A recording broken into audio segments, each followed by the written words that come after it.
Assalamualaikum warahmatullahi wabarakatuh. Waalaikumsalam warahmatullahi wabarakatuh. Kami dari mahasiswa Universitas Islam Indonesia Fakultas Ilmu Islam Prodi Pendidikan Agama Islam. Saya Muhammad Sirianto dari Bapak dan Mas Bidiapan dari Mas Anda. Kami di sini ingin menanyakan beberapa pertanyaan yang berkaitan dengan peran guru dalam membimbing siswa mengatasi masalah belajar. Untuk pertanyaan pertama, menurut Bapak sendiri, apa yang menjadi hambatan ketika seorang siswa melaksanakan belajar?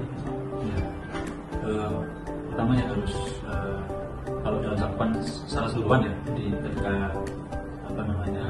mulai sebetulnya pembelajaran tidak hanya di kelas saja, jadi saringan atau untuk deteksi istilahnya kalau bahasa kita ini gaya belajar. Nah, gaya belajar siswa itu sebenarnya deteksinya sejak dia begitu diterima di madrasah ya. Nah, itu di madrasah, kemudian misalnya nanti ada kita bersama dengan tim psikiater, psikologi dan sebagainya untuk pemetaan gaya belajarnya itu dominan mana. Secara garis besar kan gaya belajar itu ada yang auditori, kemudian visual, ada lagi kinestetik, tiga ya kalau salah. Auditori ini anak-anak itu suka dia dengan cerita ceramah itu cocok untuk metode itu. Ada yang visual, jadi kalau nggak pakai gambar, nggak pakai skema, diagram dan sebagainya itu sulit untuk paham.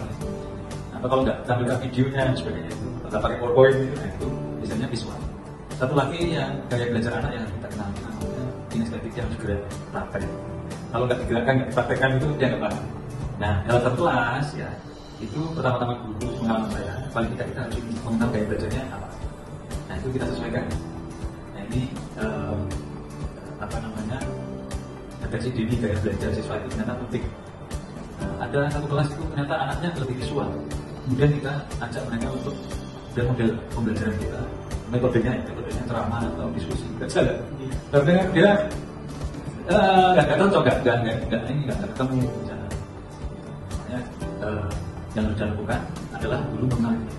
Bisa di awal tahun ajaran baru dan masuk kelas awal itu kalau biasa yang saya lakukan adalah mengenal dulu latar belakang sekolahnya.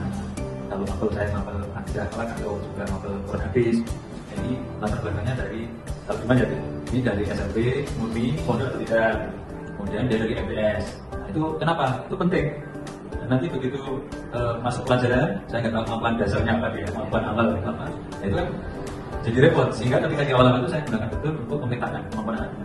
Termasuk walaupun nggak bisa beri gambar secara khusus, mengenal betul gaya belajarnya dia sebenarnya cenderungnya apa. Terlain. Kemudian pertanyaan kedua, menurut Bapak, apakah gaya belajar tadi perlu diketahui oleh setiap guru yang ada di sekolah tersebut? Bagi saya sangat wajib. Ya, jadi biar guru itu senada ya, jadi frekuensinya sama dan siswa dengan guru. Jadi maunya siswa ini, maunya guru ini kan nggak ketemu kan sulit. Ternyata ya awal-awal mengenal siswa itu sangat penting kan. Itu nanti kalau kita nggak mengenal mas, jadi nanti ekspresi dari siswa itu entah ngantukan, kemudian malas-malasan, malas masuk kelas, bahkan masuk malas sekolah ya karena tidak sefrekuensi dengan gurunya tadi. Nah, itu yang kita usahakan. Kira ada strategi atau metode pembelajaran yang agar pembelajaran itu efektif. Ya, setelah kita mengenal metode kan banyak, ada model, ada metode. Nah, model itu ya problem based learning, project based learning dan sebagainya itu modelnya. Metodenya apa? Ada metode diskusi, metode ceramah dan macam-macam ya.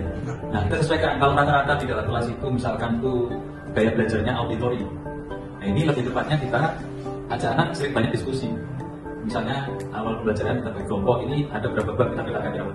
Jadi di awal pembelajaran sekali lagi, awal pembelajaran yang sekali itu kita lihat misalkan di mata-mata pelajaran Quran hadis ya. Quran hadis itu karena kalau kelas 12 itu ada 8 bab ya. Jadi misalnya 4 bab pertama, 4 bab di semester dasar, 4 bab di semester nah itu kemudian di awal itu setelah pengenalan kita dari awal itu kemudian ada semacam kontrak belajar. Terus kita sampaikan anak perjalanan setahun ke depan itu apa? Yang akan kita pelajari apa?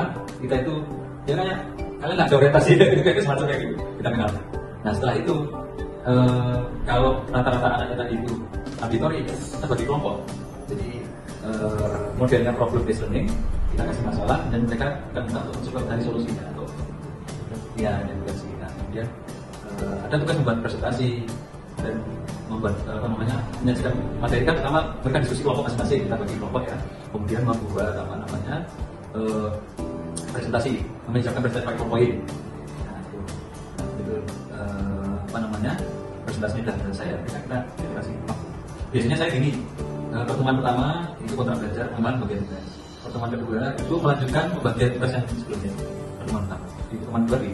Nah, pertemuan ketiga itu setiap kelompok, setiap siswa, setiap kelompok sudah harus mengumpulkan tugasnya. Nah, pertemuan ketiga pada waktu juga mereka sudah wajib berpresentasi di kelompok pertama. Nah, tugas berikutnya gimana Pak? Saya maksud tidak presentasi. Tugas guru apa? Memfasilitasi.